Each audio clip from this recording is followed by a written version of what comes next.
اس کو اٹھا کے خدا نخواستہ کوئی نبوی منصب یا کوئی نص کی حیثیت دے دی گئی ہے، یہ ہرگز ایسی بات نہیں ہے۔ دوسری میری بات سن لیجئے، فتویٰ جو ہے وہ قرآن کے اصول دعوت میں سے ہے ہی نہیں۔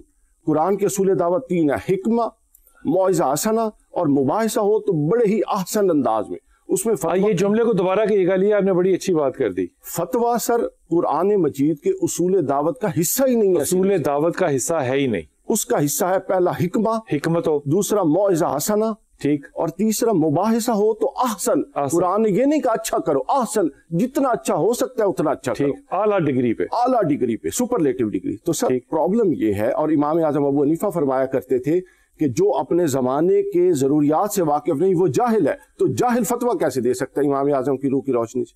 تو لہٰذا اچھا، اور بر صغیر پاک و ان میں فتوے کا بے دریغ استعمال مسلکیت کے فروغ کے بعد شروع ہوا۔ اب بناء فتویٰ کیا ہے، یہ اہم مسئلہ ہے۔ ہمارے ہاں بناء فتویٰ، کسی کے پاس بریلویت کے اساسی عقائد ہیں، کسی کے پاس دیوبندیت کے اساسی عقائد ہیں، کسی کے پاس شیعیت کے اساسی عقائد ہیں، یہ سب درست ہے، ہو سکتا ہے، لیکن فتویٰ کی ہم تو قرآن اور حدیث کی بات کر رہے ہیں نا، ہم فتویٰ کی اساس قرآن ہے، فتویٰ کی اساس سنت ہے۔ اس کے علاوہ جو ہے وہ تعبیرات ہیں، وہ قبول بھی کی جا سکتی ہیں، رد بھی کی جا سکتی ہیں، ان کی حیثیت محض تائید کی ہے، دلیل کی نہیں۔ ٹھیک ہو گیا بات، قرآن اور سنت ہو، ٹھیک ہو گیا بات۔ حضور کیا بات کریے سیف بھائی، آپ کیا کہیں گے اس پہ؟ آپ نے بات سنی، بڑی جامع بات کی انہوں نے۔ دیکھیے، جہاں تک فتویٰ کا تعلق ہے، وہ مسائل قرآن کریم میں بعض آیات متشابہات ہیں، بعض محکمات ہیں، اور بعض جو ہے اس میں تمثیلات کا ذکر ہے۔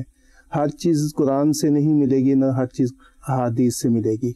جیسے آج کے جدید مسائل ہیں، مثلا یہ لے لیجئے کہ روزہ کی حالت میں انجیکشن لگانا، اب اس کا تو نہ تو قرآن میں ذکر ہے، نہ احادیث میں ہے، نہ آثار صحابہ میں ہے۔ آج کے دور میں یہ نیا مسئلہ پیدا ہوا کہ کیا اس سے روزہ ٹوٹے گا یا نہیں ٹوٹے گا، تو اس بارے میں اب کیا رائے ہوگی علماء کی یا مفتیان کرام کی؟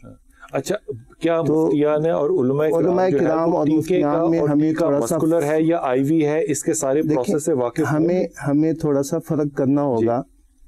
عالم اس کو کہتے ہیں جو قرآن و حدیث کا علم رکھتا ہے، اور وہ کوئی بھی ہو سکتا ہے جس نے درس نظامی کو پڑھا یا عالم کو رس کیا یا تخصص۔ اور یہ جو اس کا مطلب ڈاکٹر اسرار صاحب کا فتویٰ نہیں آپ مانیں گے؟ دیکھیں، مولانا مودودی کا فتویٰ کے اہل نہیں ہے، فتویٰ کے اہل نہیں ہے۔ فتویٰ کے اہل وہ ہے جس نے اسپیشلائزیشن کی ہے تخصص فی الفقہ میں۔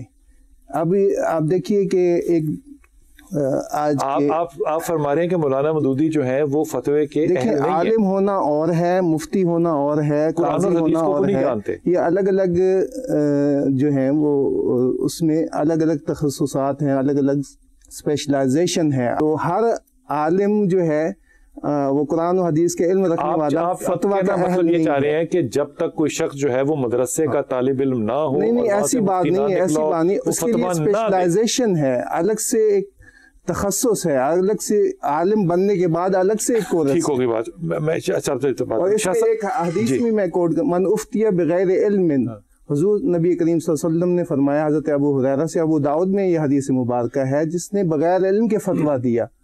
اور پھر تو بات ہو ہی نہیں سکتی نا، بغیر علم کے آپ کیسے فتویٰ دیں گے؟ کہ اس نے حالات، واقعات اور ان چیزوں کو تناظر میں نہیں۔ میں تو صرف یہ عرض کر رہا ہوں کہ ایک آدمی جو ہے وہ پی ایچ ڈی فزکس میں ہے، کیمسٹری میں ہے مثال کے طور پہ، اور اس کے بعد قرآن اور حدیث کے اوپر وہ ادراک رکھتا ہے، تو کیا وہ فتویٰ نہیں دے سکتا؟ ایک دوسرا سوال یہ شاہ صاحب آپ کے پاس کہ کیا مسالک میں ایک ہی موضوع اور ایک ہی پرابلم پہ الگ الگ فتوے ہو سکتے ہیں؟ سب سے پہلے تو میں پھر وہی واضح کرنا چاہتا ہوں کہ لفظ فتویٰ جو ہے، یہ استفتاء جو ہے، قرآن مجید کی آیات میں بھی یہ لفظ استعمال ہوا ہے کہ رسول خدا صلی اللہ علیہ وسلم سے استفاء یعنی سوال کیا گیا مسئلہ کے بارے میں۔ لہذا لفظ فتویٰ تو ایک اصطلاحی لفظ ہمارے سامنے آ چکا ہے۔ جہاں تک تعلق ہے ذات پیغمبر صلی اللہ علیہ وآلہ وسلم کا، تو ان کا تو اٹھنا بیٹھنا، جاگنا، سونا، کھانا پینا سب عین شریعت ہے۔ صحابہ کرام جو ہے ان کا فتویٰ رسول اکرم صلی اللہ علیہ وسلم کے احکام، ان کی سیرت، ان کے کردار کو دیکھ کے جو دیکھا وہ بیان کر دے، وہ فتویٰ نہیں ہے بلکہ ایک نقل ہے آپ کی سیرت کی، آپ کی تربیت کی، جو انہوں نے نقل کر دی، ہم نے اس پہ عمل کر لیا۔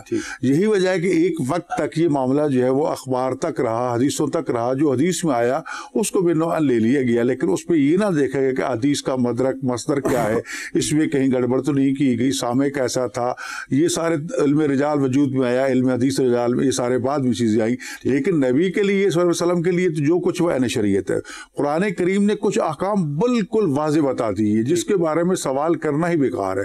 مثلا نماز پنج گانا کے بارے میں حدیث کی روشنی میں ادھر قرآن کے حکیم الصلاۃ، اب یہاں سوال کی ضرورت نہیں ہے کہ نماز پڑھوں کہ نہ پڑھوں، سوال یہ ہے کہ رکعت کے والے سے کوئی وضاحت نہیں ہے، اس کے بارے میں آپ سوال کر سکتے ہیں۔ اب رکعت جو متعین ہو چکی ہیں اس میں بھی کوئی سوال نہیں ہے جی، اب اس میں کوئی سوال کرے جی مغرب کی 3 کیوں ہیں جی 4 کیوں ہیں، یہ سوال نہیں ہے۔ سوال اس وقت یہ ہے کہ ام الحوادث الواقعہ، حضرت امام زمانہ علیہ السلام علیہ السلام کے زمانے میں یہ سوال ہے کہ وہ نئے مسائل جو درپیش ہو تمہیں ان کے بارے میں تم سے کوئی رائے لے تو تم نے کہا فرجو الی روات حدیثنا، پھر رجوع کرو ہمارے ان علماء کی طرف جو ان احادیث کے راوی ہمارے فرامین کے عالم ہیں۔ قرآن نے یہ بھی کہا فَاسْأَلُوا أَهْلَ الذِّكْرِ إِن كُنتُمْ لَا تَعْلَمُونَ، نہیں جانتے تو اہل ذکر سے سوال کیجئے۔ عالم ہونا قرآن کا اور اس کے ساتھ دوسری شرائط کا ہونا، صرف عالم کافی نہیں ہے، کیوں؟ اس کے ساتھ یہ بھی شرط ہے اَمَّا الْفُقَهَاءُ صَائِنًا لِنَفْسِهِ، اپنے آپ کو گناہوں سے بچانے والے ہوں، مطیعاً لِأَمْرِ مولا ہو، اللہ اور اللہ کے رسول اور ائمہ معصومین کی اطاعت کرنے والے ہوں، مخالفاً لہوا ہو، اپنی خواہشات نفس کے مخالف ہوں۔ یہ ساری شرائط بیان کی گئی۔ خالی عالم ہوتا تو بات بن جاتی، لیکن ایک عالم ہے ہی فتنہ پرتاز، 4 کتابیں پڑھا ہوا لیکن فساد کی اس کو کام ہی نہیں ہے، تو اس کو فقیہ نہیں کہا جا سکتا۔ فقیہ عالم قرآن کے ساتھ ساتھ عالم حدیث بھی ہے، اور باقی اس کے متعلقہ علوم کو جاننے کے لیے بھی اس کے پاس تحقیق ہونی چاہیے۔ اس کی روشنی میں جو سوال ہوگا اس میں وہ جو قرآن سب سے پہلے قرآن میں دیکھے گا، اگر قرآن میں واضح حکم موجود ہے تو کسی اجتہاد کی ضرورت نہیں ہے، سنت میں دیکھے گا، سنت میں کہیں وہ بھی واضح ہے کیونکہ وہی زبان رسالہ صلی اللہ علیہ وسلم جو ہے قرآن کو بیان فرما رہی ہے، وہی حدیث کو بیان فرما رہی ہے، لیکن قرآن کی ضمانت اللہ تعالیٰ نے لی کہ اس میں کبھی تعریف نہیں ہوگی، لیکن حدیث میں یہ چیزیں ہوتی رہیں، اس لیے باقی علوم وجود میں آئے، اور جس سے یہ صورتحال فہم کے حوالے سے، اور پھر یتفقہ فی الدین کا جو لفظ دیا گیا کہ تم نے دین کے بارے میں سوجھ بوجھ حاصل کرنے کی گہرائی کے ساتھ اس کو دیکھنا ہے، تو ہر شخص کو صرف علم کافی نہیں ہے قرآن و سنت کا، اس کا تقویٰ چاہیے، اس کا زہد چاہیے، اس کا کردار چاہیے، اور یہ سب کچھ کس کے لیے؟ اللہ کی رضا کے لیے۔ ٹھیک ہوگی پروفیسر جی آپ بتا دیجیے۔ حدیث، اصول حدیث، تفسیر، اصول تفسیر، یہ ڈگریاں جو ہے نا، میں عرض کروں، یہ کیا ہمارے اسلاف فتویٰ دیتے تھے، ڈگریوں کا کنسپٹ نہیں ہے، کنسپٹ جو ہے ان سارے علوم کا ہے، جو ان سارے علوم کا ماہر ہو۔ میں عرض کرنا چاہتا ہوں، مثال کے طور پہ ایک امام نے 30,000 حدیثیں اکٹھی کی، جی اور انہوں نے 30,000 میں سے صرف 6,000 لے لیں، باقی چھوڑ دیں، وہ حدیثیں تو ہیں، حدیثیں تو ہیں، مگر وہ چاہتے ہیں کہ میں ایسی حدیثوں کا اپنے کتاب کا حصہ بناؤں جو مستند حدیثیں ہیں۔ یہ کیا اگر وہ فتویٰ دینا چاہتا ہے تو یقیناً اگر ائمہ اربعہ میں ہم دیکھیں نا، یا ائمہ اربعہ میں سے اگر کسی کو یہ سب سے پہلے اعزاز ملا تو امام مالک رضی اللہ تعالیٰ عنہ کو اعزاز ملا ہے، وہ پہلے بیک وقت محدث بھی ہیں اور فقیہ بھی ہیں۔ مگر میں بات یہ ان کی کتاب کو ہم نے شامل نہیں کیا 6 میں، جی موطا امام مالک، ہاں جی شامل نہیں، جی نہیں، اور بلکہ اب تو موضوع ادھر نہ جائے چونکہ ہمارا تو وہ موضوع ہی نہیں ہے نا۔ اب عرض یہ ہے کہ بلا ان ساری چیزوں کو جاننے والا ہو۔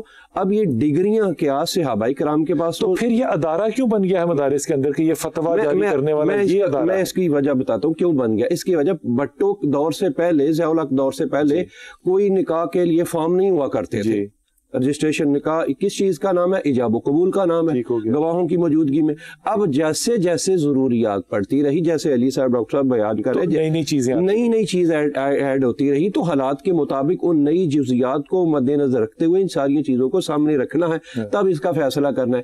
اب آگے ہم فرق سمجھنے ضروری ہے، جو کہ کیا فتویٰ جو ہے وہ مسائل ہے یا عقائد ہے۔ اب میں یہاں جو ہے کیا جو آپ نے مسئلہ پوچھا ہے یا فتویٰ لینا چاہ رہے ہیں، کیا عقائد کی بنیاد پہ لے رہے ہیں یا مسائل کی بنیاد پہ لے رہے ہیں؟ کس بنیاد پہ ہوتا ہے؟ تو یہ دونوں کی بنیاد پہ ہے نا۔ عقائد کی بنیاد پہ لے رہے ہیں یا مسائل؟ اگر تو آپ مسائل کی بنیاد پہ لے رہے ہیں تو آپ کے پاس امام اعظم ابو حنیفہ ہے، امام شافعی ہے، امام مالک ہے، امام احمد بن حنبل ہے. اب میں ذرا بات امام جعفر کو بھی شامل کریں. جی، امام جعفر صادق، آپ یہ ہمارے ائمہ ہے. اب مثال کے طور پر انہی میں سے میں عرض کروں، اب جو عمرہ کرنے کے لیے تشریف لے کے جاتے ہیں حباب، تو یقیناً امام اعظم ابو حنیفہ کے نزدیک یہ ہے کہ وہ بال کٹوائے، جیسے لوگ کٹوا دیتے ہیں، پنجابی میں ایک لفظ بول لیتا ہوں، ٹینڈ کرا دیتے ہیں. لیکن اب اس وقت 95% جو ہے لوگ جو ہیں وہ جی وہ امام شافعی کے پر عمل کر رہے ہیں، اور یہ جاری ہے. غلط بات ہے کہ آپ جو کمفرٹ زون دے رہا ہو اس کو مان لیں. نہیں، قطع نہیں ہے، لیکن ایک چیز اس وقت مرجع ہے، ان کو آپ نہ کوئی رستہ دے، دونوں صحیح ہیں، ایسا رستہ دے جو دین سے ٹکرا نہیں رہا، جو دین سے ٹکرا نہ رہا. میں واپس آؤں گا، وقفے پہ جاؤں گا. اور علی بھائی آپ کے لیے سوال چھوڑ کے جا رہا ہوں، آپ وقفے میں سوچ لیجیے گا کہ ابھی تک جس معاشرے میں طلاق دینے کا جو فتویٰ ہے وہ برابر نہ ہو سکا ہو کہ 1 ہے 2 ہے 3 ہے، ہوئی ہے نہیں ہوئی ہے، غصے میں ہوئی ہے، خواب میں ہوئی ہے، SMS سے ہوئی ہے، کس سے ہوئی ہے، تو یہ باقی مسائل تو بڑی دور کے ہیں نا کہ ان کے اوپر علم کی روشنی اور وہ اس طرح سے دیکھا چلا جائے. ٹینڈ کرانا ایک طرف، پوٹا کرانا ایک طرف، دونوں صحیح ہیں. اگر دونوں صحیح ہیں تو پھر یہ مسالک کی وجہ سے ہمارے فتوے غلط ہو رہے ہیں یا کنفیوز ہو رہے ہیں یا کوئی اور وجہ ہے. وقفہ لے کے واپس. بسم اللہ الرحمن الرحیم. علی وقار، میں بالکل ایمانداری سے اور بالکل خدا کو گواہ بنا کے آپ کو نئے واقعہ پیش کر رہا ہوں، اور یہ میرے ساتھ حادثہ پیش آیا. لڑکی تھی بالکل اہل سنت، لڑکا تھا بالکل اہل تشیع، دونوں کے اندر محبت ہوئی، دونوں نے شادی کر لی. لڑکی کے ہاں جب لڑکے والے برات والے گئے تو اہل سنت کا نکاح پڑھایا گیا. لڑکی جب رخصت ہو کے اپنے گھر آئی تو اس کا اہل تشیع کے ہاں نکاح پڑھایا گیا. اس کا جو مہر تھا وہ ٹکا کے لڑکے کی پورے 1 سال کی انکم جو تھی وہ لکھائی. اب ان کے بچے ہو گئے. کچھ عرصے بعد اختلاف والدہ محترمہ کی وجہ سے ہوا کہ جناب یہ ہم سے تب غلطی ہو گئی تھی. اب مجھے نہیں سمجھ آتی کہ 3 بچوں کے بعد والدہ کو خیال کیوں آیا کہ غلطی ہو گئی تھی ہم سے. وہ دونوں میرے پاس آئے اور انہوں نے کہا کہ جناب اس کا فیصلہ سنائیں. اب میں نے جو اپنے تائیں، کیونکہ میں تو فتویٰ دینے کی کوئی مطلب سوچ ہی نہیں سکتا نا، لیکن امام جعفر کی ان کو روایت ہدیہ کی کہ حرام میں سے حلال نہیں نکل سکتا. پہلی بات تو وہ کہیں گے کہ جناب نہیں یار یہ تو امام جعفر کی ہے، ہم نہیں مانتے، ٹمکنا شمکنا. میں نے ان کو اس مدرسے میں بھجوایا جن کے مفتی صاحب پہ مجھے ایمان تھا کہ یہ فیصلہ جو ہے یہ بالکل ایماندارانہ کریں گے اور مسالک سے بالا ہو کے کریں گے. جب وہ وہاں پہ کپل گیا علی بھائی، ان لوگوں نے کہا کہ جی بالکل یہ نکاح ہے ہی نہیں. سوال پوچھا کہ بھائی جان پھر یہ نکاح کا کیا ہوگا؟ انہوں نے کہا جی آپ ہماری مسلک اڈاپٹ کریں، آپ کا نکاح دوبارہ ہوگا. تو اگلا سوال اس ناچیز نے کیا کہ حضور ان بچوں کے لیے کیا حکم ہے؟ انہوں نے کہا یہ ہم ماں باپ پہ چھوڑتے ہیں. میں نے اس سے زیادہ غصہ زندگی میں کم موقع پہ کھایا ہوگا جتنا میں نے اس موقع پہ کھایا کہ بھائی ہم حل کے لیے آئے تھے، آپ نے ہمیں نہ صرف مسئلے کو بڑھا دیا بلکہ اپنے مسلک کی دعوت بھی دے دی اور بچوں کا مستقبل بھی آپ نے صاف کر دیا.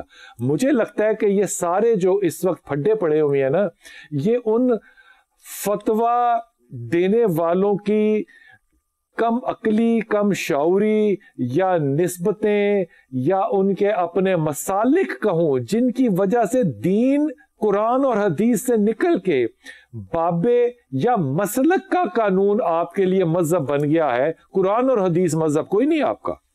جی بالکل، میں آپ کی بات سے اتفاق کرتا ہوں. آپ دیکھیے، میں نے اس لیے شروع میں یہ بات عرض کی تھی کہ فتویٰ کی اساس کیا ہوگی. اس وقت فتویٰ کی اساس مسالک کی اپنی اپنی جو مسلکی ترجیحات ہیں ان کو ہم نے اصول کا درجہ دے دیا ہے. اس کی وجہ کیا ہے؟ سر اس کی وجہ یہ ہے، دیکھیے میری رائے یہ ہے کہ تمام مکاتب فکر جو اہل سنت کے ہیں، اہل تشیع ہیں، اہل حدیث ہیں، ان سب میں خیر موجود ہے. اور تمام مکاتب فکر کے اندر شر کے کچھ نہ کچھ پہلو موجود ہیں اور ہر مکتب فکر والا اس شر کے پہلو کو جانتا ہے اگر وہ سمجھدار ہے، اور وہی حاوی ہے. اور اب پرابلم پتہ کیا ہے سر؟ اب یہاں پہ اسلام کسی کی ترجیح ہی نہیں رہا. ہماری ترجیح بڑا ظالم اور بڑا سچا جملہ کہہ دیا علی آپ نے. ہماری ترجیح اپنے مکتب فکر کا اور اس تشخص کا قائم رکھنا ہے, اس تشخص کا قائم رکھنا ہے کہ کہیں شیعیت پر زد نہ آئے, سنیت پر زد نہ آئے, بریلویت پر زد نہ آئے, اسلام ادھر جائے جہاں سے آیا تھا. پہلی بات. دوسری بات یہ, اگر میں آپ کی جگہ ہوتا تو میں ان سے کہتا کہ یہ شیعہ لڑکی نہیں ہے, یہ لڑکی عیسائی ہے. بتائیں اب بھی آپ کا فتویٰ یہ ہے کہ ان میں تفریق سر یہ بھی کہا, یا یہودی ہے. پھر بھی اللہ کے بندو, آپ عیسائی اور یہودی کو گنجائش دیتے ہو, اور آپ اپنے مکتب بالکل اہل اسلام جو چند نظریات میں جو قرآن, سنت, رسول اللہ صلی اللہ علیہ وسلم, اللہ, اہل قبلہ, ان سب میں متفق ہیں, اور یہی ضروریات ہیں مسلمان کہلانے کی. باقی اختلافات ہو سکتے ہیں, اس پر زیادہ سے زیادہ آپ کسی پر فسق کا فتویٰ لگا سکتے ہیں. مطلب آپ یوں تفریق, آپ خدا بنے بیٹھے ہیں اور آپ نے خدا کے کام خود لے لیے ہیں اور اپنے کام خدا کے چھوڑ دیے ہیں. اگلی بات سنیے سر, امپورٹنٹ یہ ہے کہ قرآن, یہاں پر جو بات تھی اس میں 2-3 پہلو جو سکم تھے, میں اس کی گزارشات کچھ پیش کرنا چاہ رہا ہوں, اجازت دے دیجیے. جی بسم اللہ. قرآن مجید, سنت سب متفق ہیں, اس میں کوئی دوسری رائے نہیں. آگے جا کے جہاں فرق پڑتا ہے وہ سن لیجیے. فرق یہاں پڑتا ہے کہ دانش اثر, میں اب میں نے کسی معاشی معاملے پہ فتویٰ دینا ہے اور مجھے پتہ ہی نہیں ہے کہ میرا اسٹیٹ بینک آف پاکستان اس وقت سود کی کیا پالیسی کر رہا ہے, سود اصل میں ہے کیا, اس کا ورلڈ بینک اس کی ڈیفینیشن کیا کرتا ہے, تو میں نے خاک فتویٰ دینا ہے. بالکل ٹھیک. آگے چلیے, اجماع, سب سے کنفیوزنگ چیز اجماع. اجماع کیا چیز ہے سر؟ میں بتانے لگا ہوں. اجماع یہ ہے کہ کسی بھی عہد کے اہل دانش کا کسی ایک مسئلہ میں ایک نقطہ نظر پر اکٹھے ہو جانا. ٹھیک. اب مجھے یہ بتایا جائے کہ میں 400 سال تو اجتہاد کیا ہے پھر؟ میں بتاتا ہوں سر, میں بتاتا ہوں. مجھے یہ بتایا جائے کہ میرے سے 400 سال پہلے ایک دور میں جو امام سیوطی کا دور تھا, اس میں اہل علم اس مسئلے پر متفق ہو گئے تھے, وہ بہت بڑے لوگ تھے. آپ اس اجماع کو منوان قبول کریں, میں تو نہیں کروں گا بھائی. وہ اس دور کی دانش تھی, بالکل ان کا سر آنکھوں پر ہے, اور وہ اجماع میرے لیے خزانہ ہے آگے چلنے کے لیے, رہنمائی ہے, روشنی ہے. لیکن مجھے اپنی عصر کا مجھے اپنی عصر کی دانش کا جو اجتماعی رویہ ہے اور اجتماعی تصور ہے وہ درکار ہے آگے چلنے کے لیے. یہی تو پرابلم ہے. علی بھائی آپ کی بات آ گئی. میں اس بات کو یوں سمجھوں گا کہ اجماع جو ہے وہ ہے تھنکنگ پروسیس. جی. اور اس تھنکنگ پروسیس میں سے جب تک سارے لوگ کلیکٹیولی نہ لکھ لیں آپ اجماع نہیں کر سکتے. جی. تو جب اتنی مسالک ہوں اس دنیا کے اندر مسلمانوں کی, تو اجماع تو ہو سکتا ہی نہیں ہے نا. جی اس کی سر وجہ یہ دیکھیے, اب اس کا حل یہ ہے, ہو نہیں سکتا, بالکل ٹھیک ہے. اصل میں نا یہ ایک ایسی پیراڈائم اسلام کی خاص طور پہ بر صغیر میں انٹروڈیوس کروا دی گئی ہے, اور ایسی لائنیں کھینچ دی گئی ہیں کہ جس کو اب عبور کرنا اور اس خلیج کو پاٹنا آسان نہیں رہا.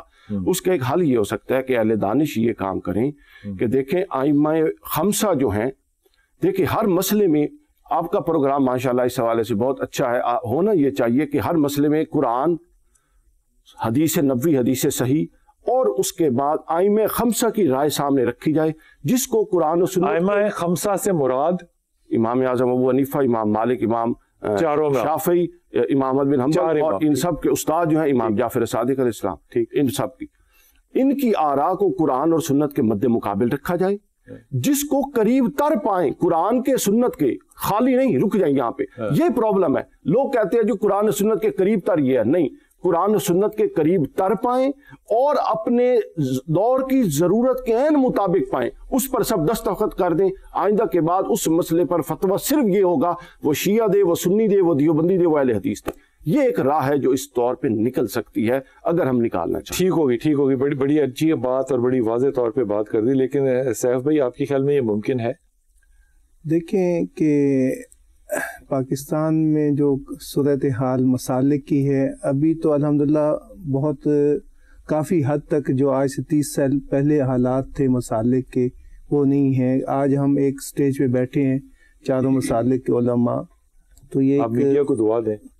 یہ میڈیا کو بھی کریڈٹ جاتا ہے اور علماء کو بھی کہ شعور پیدا ہوا ہے. اور جب سے اس سے پہلے جو آپ ڈسکس کر رہے تھے, سوشل میڈیا نے ہمیں قریب کر دیا اور یہ چیزیں اب ایک دوسرے کے حالات, احوال اور مسائل اور ان چیزوں سے اب نکل کیا ایک جگہ پہ ایک سارے علماء کرام ایک معاملے پہ, کسی ایک مسئلے پہ, مثال کے طور پہ طلاق کے مسئلے پہ, مثال کے طور پہ ہاتھ رکھنے کے مسئلے پہ 18,220 دفعہ رسول پاک صلی اللہ علیہ وسلم نے سنت کی ہے, نماز کی پبلکلی 10 سالوں میں مدینے میں. آپ غور کر سکتے, اس ہم اکٹھے نہیں ہے نا. ہر کسی کے اوپر آپ فتویٰ لگا دیتے ہیں کہ یہ غلط ہے یہ صحیح ہے. میں کفر نہیں کہہ رہا, لیکن نہیں, جب نہیں ہے اکٹھے ایک ایسی سنت پہ جو 18,000 دفعہ بھی ہو گئی ہو, تو پھر آج یہ کہنا کہ ہم اکٹھے ہو سکتے ہیں, یہ آپ کو لگتا نہیں کہ ایک بڑی فیری ٹیل سی بات ہے؟ دیکھیں کیسے ہیں اکٹھے؟ یہ چیزیں اب ثانوی حیثیت اختیار کر گئی ہیں کہ یہ ہو فلاں نے یوں کہا, فلاں نے یہ کیا. ہر چیز واضح ہے, قرآن و حدیث واضح ہے, دین اسلام واضح ہے. حلال اور حرام ثانوی کیسے ہو سکتا ہے کسی معاشرے میں؟ فروعی اختلافات ہیں جو فروعی اس کو کہتے ہیں کہ جن کا تعلق نہ ہمارے ایمانیات سے ہے, نہ ہمارے قیامت کے سوال و جواب سے ہے, نہ ہماری نجات سے ہے. فروعی سے کیا مطلب, کیا مسئلہ ہے فروعی پہ جس پہ کہ فتویٰ آپ کے خیال میں ہونا چاہیے یا نہیں ہے؟ فروعی اختلافات یعنی چھوٹے چھوٹے مسلکی اختلافات جن کو ہم بنیاد مثال دیں. سیف بھائی دیں گے نا, سیف بھائی کہہ رہے ہیں تو سیف بھائی مثال دیں. دیکھیں قرآن میں نماز کا حکم ہے, اس پر تو کسی کا کوئی اختلاف نہیں ہے. مثال کے طور پہ مدرسے کے اندر چندہ آتا ہے, مثال کے طور پہ, یہ فروعی ہے, میں فروعی کی بات کر رہا ہوں. وہ چندہ کسی حلال سوچ سے آ رہا ہے یا حرام سوچ سے آ رہا ہے, یہ مدرسے کو نہیں پتا. جی جی, یہ فروعی مسئلہ ہے. اب اس پہ سارے اکٹھے ہیں نہیں, اس پہ چندے کے اوپر چندہ لینے میں تو سب اکٹھے ہیں, مگر تحقیق کوئی نہیں کرتا کہ یہ حلال فروعی مسائل پہ تو بات نہیں نا, کوئی ہے فروعی اختلافات ریالٹی نہیں ہے. بہت ساری ایسی چیزیں جو ہماری معاشرت کا حصہ ہیں, ہم نے اس کو دین بنا لیا, یہ فروعی مسائل ہیں. اس کو ہم نے ضروری سمجھ لیا, اس کو لازم قرار دے دیا کہ اس کے بغیر خدا. میں کہہ رہا ہوں فقہ کا مسئلہ نہیں, میں کہہ رہا ہوں کہ دین کا مسئلہ ہے. طلاق دین کا مسئلہ ہے, طلاق حلال دین کا مسئلہ ہے, حرام دین کا مسئلہ ہے, نکاح دین کا مسئلہ ہے. جب ان جگہوں پہ فتوے مختلف ہوں گے تو فروعی کو تو چھوڑ ہی دینا. جہاں تک نکاح اور طلاق کے بارے میں قرآن پاک کا واضح حکم ہے, احادیث میں بھی واضح ہیں, اور اس پر آج 14ویں صدی میں ہم یہ کہیں گے یہ طلاق ہوئی ہے یا نہیں ہوئی ہے, نماز ہوئی ہے کہ نہیں ہوئی, رفع یدین کے بغیر نماز نہیں ہوئی. میں عمرہ پہ تھا اور مدینہ منورہ میں تھا, میں نے نماز پڑھی بغیر رفع یدین کے پڑھی, تو ایک شخص آئے تبوک کی حدیث رفع یدین کی, وہ کہنے لگے کہ آپ کی نماز نہیں ہوئی. میں نے کہا کہ دیکھیں بات یہ ہے کہ نماز کا قبول ہونا یا نہ ہونا, وہ صحابی جو تبوک میں تھے ان کی روایت کو آپ مستند اس کا مطلب نہیں مانتے. جب اتنے مسائل ہوں بنیادی, رفع یدین وہ کیسے پھر فتویٰ کس سے لینا جا کے ہے جس کا تعلق فرض سے نہیں ہے, واجب سے نہیں ہے, سنت ہے. یہ انٹرپریٹیشنز ہیں, اب اس کا مطلب کلیئرٹی نہیں. بہت سارے ایسے مسائل ہیں جن کا تعلق جو ہے ہمارے اپنی ذات سے ہے, جن کو لوگوں نے جو ہے وہ فرض اور واجب قرار دے دیا کہ تمام کفر اسلام کا جو ہے وہ. کہ مولانا مودودی صاحب کے فتوے کو, ڈاکٹر اسرار صاحب کے فتوے کو, تیسرا نام میرے دماغ میں میں نہیں لے رہا کیونکہ آپ کو اختلافی مسائل ختم ہو جائیں گے, جب وہ ادراک اتنا رکھتے ہوں کہ تفسیریں ان کی ہوں, حدیث کی تاریخ کو وہ یوں ریپ کرتے ہوں, اور تاریخ کے اوپر ان کا ادراک ہو, قانون کے اوپر ان کا ادراک ہو, طب کے اوپر ان کا ادراک ہو, تفسیریں ان کی ہم پڑھ کے زندگیاں گزار رہے ہوں, فتویٰ نہیں دے سکتے. واپس آ کے پوچھتے ہیں کیوں نہیں دے سکتے. بسم اللہ الرحمن الرحیم. حضرت پروفیسر صاحب آپ سے ابتدا کرتا ہوں کہ میں جو سوال چھوڑ کے گیا تھا آپ نے اس کا بالکل دل سے جواب دینا ہے, علمی جواب نہ دیجیے گا, دیکھیے مشکل ہو جائے گا سمجھ. دل تو بہت کچھ کرتا ہے جو جائز نہیں ہوتا. اچھا, دل میں نے تو وہ یا بات کی, دل تو بہت کچھ کرتا ہے جو الہام بھی دل پہ ہی ہوتا ہے, کوئی شک نہیں, وہ پاک چیز ہے, کوئی شک نہیں ہے. اللہ اسی پہ کرتا ہے, دماغ پہ نہیں کرتا. اللہ کہتا ہے قلب پہ کیا, تو اس کی پاکیزگی کو نہ کوشچن کریں. یہ ہوتا ہے اختلاف. ہمیں دلوں کو قریب لانا, ہمیں دلوں کو جوڑنا ہے. ہم تو وہ لوگ ہیں جو کینچی والے نہیں, ہم تو سوئی والے ہیں. واہ, الحمدللہ. اب مجھے بتائیے کہ قابل ترین پڑھے لکھے سائنسدان جو کہ مذہبی بھی سائنسدان ہو, اس کا فتویٰ کیوں نہیں قبول ہوتا؟ دیکھیں کیوں نہیں ہونا چاہیے, ہونا چاہیے. میں امام احمد رضا کی بات کرنا چاہوں گا. بیک وقت 150 علوم کے ماہر ہیں, بیک وقت 150 اور مہارت تامہ رکھنے والے. یہ قدیم علوم کیا, علوم عصریہ جتنی بھی ہے سارے کے سارے کے ماہر ہیں. ڈاکٹر عبدالسلام کو جب سائنسدان چھوٹا تو نہیں ہے, جب علامہ احمد رضا کی لائبریری کا وزٹ کروایا گیا، علم فلکیات، علم نجوم، علم ہندسہ، ایک ایک کتاب کو دیکھا اور اس نے اشک کر کے یہ لفظ کہہ کے اپنی کتاب لائبریری سے باہر نکلا تھا، کہنے لگا I shall be very happy but I can not read Arabic. ساری کتابوں کو دیکھا ہے، بڑی خوشی ہوئی ہے، کاش میں عربی جانتا ہوتا اور میں ایکسپلین کرتا، ان کو انگلش میں لایا جائے. عرض کرنے کا مقصد یہ ہے کہ جس نے بھی کوئی فتویٰ دیا ہے اپنے علم کے ذریعے دیا ہے، اور حتمی نہیں ہے پھر یہ بات کہ فتویٰ جو ہے کوئی حتمی چیز نہیں ہے، اس کے علم کے مطابق ہے. علم غلط ہے یا کم ہے تو فتویٰ چینج بھی ہوگا. جو قرآن اور سنت کے مطابق اگر تو ہے، یہ تو امام احمد، امام ابو حنیفہ پھر وہ شاہ صاحب کی بات صحیح ہو گئی نا، انہوں نے کہا فتویٰ دیں آپ اپنے علم کے مطابق لیکن قاضی نہ بنے. قاضی نہ بنے. یہ میں امام، یہ تو بات امام ابو حنیفہ رضی اللہ تو یہ آپ لوگوں نے بتائی نہیں علماء کرام کو باقیوں کو کہ قاضی الحمدللہ بتاتے ہیں. امام اعظم ابو حنیفہ نے بھی فرما دیا تھا اگر میری ذاتی رائے، میری بات قرآن و حدیث کے خلاف آ جائے تو میری بات کو سائڈ پہ رکھ کے اللہ کا بھائی اس کے لیے امام ابو حنیفہ ہونا پڑتا ہے نا، تو اتنا ظرف آج ہمیں بننا پڑے گا، اپنا ظرف کو بڑھانا پڑے گا. شاہ جی آپ مانیں گے ایک ایسا فتویٰ جو کہ ایک عالم نے دیا ہو، جو عالم سے مراد ہے سائنسدان عالم ہو اور مذہب پہ بھی اس کی گہری ترین نظر ہو، اور وہ ایک آپ کو رائے دے کے جناب یہ ٹھیک ہے. میں دو تین سوال کیونکہ اس میں آگے ان کو سرسری عرض کرنا چاہتا ہوں. سب سے پہلی بات تو یہ کہ جب بھی کوئی مفتی یا فقی فتویٰ دیتا ہے وہ 100% علوم پہ دسترس نہیں رکھتا.